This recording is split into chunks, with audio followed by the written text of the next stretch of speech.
à nos téléspectateurs et tatrices. Bon, nous sommes aujourd'hui vendredi et on souhaite une bonne fête à tous les bénoïtes.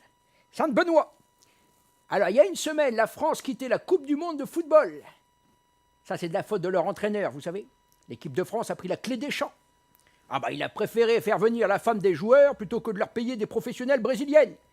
La perte de motivation, hein, ça s'est ressenti tout de suite. Hein. D'ailleurs, c'est pas un hasard si Ribéry n'a pas souhaité venir jouer au Brésil.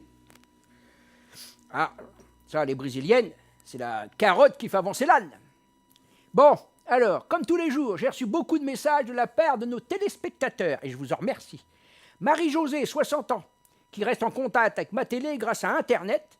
Même pendant ses vacances, elle nous envoie des messages. Elle était à Marseille, où est-ce qu'elle séjourne.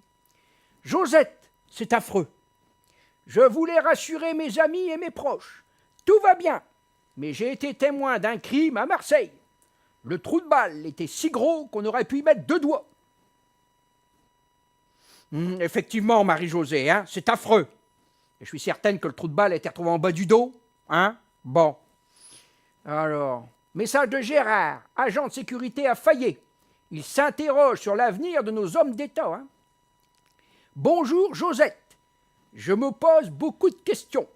Si le général de Gaulle est devenu un porte-avions, est-ce que Nicolas Sarkozy va devenir un ULM?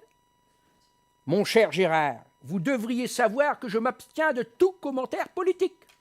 Ceci dit, les prévisions les plus difficiles sont celles qui concernent l'avenir. Allez, un dernier mail avant le week-end, celui de Robert de Harly, 63 ans, demandeur d'emploi à la retraite. Josette, pendant 40 ans, j'ai été chercheur. Oui, toute ma vie, j'ai cherché du travail.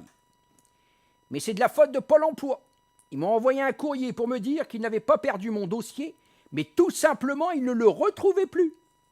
Pourtant, le travail me fascine. Je peux rester des heures à regarder les autres travailler. Comment faire pour travailler à la télévision? Bon, alors, mon cher Robert, votre mail a retenu toute mon attention. Et je suis de tout cœur avec vous. Mais Pôle emploi nous a déjà envoyé les candidatures de Jacques Pradel, Fabienne Egal et bien d'autres. Et si le travail, c'est la santé, je comprends que vous soyez malade. Allez, venez donc vous ressourcer sur la plage de l'hôtel de ville. Pensez à prendre un CV, on ne sait jamais. Le travail, c'est comme l'amour. C'est toujours quand on ne s'y entend pas, ça vous tombe dessus. Voilà les amis, il est déjà l'heure de se quitter. On se retrouvera la semaine prochaine. D'ici là, je vous souhaite de passer un bon week-end et continuez de nous écrire josette.matélé@gmail.com.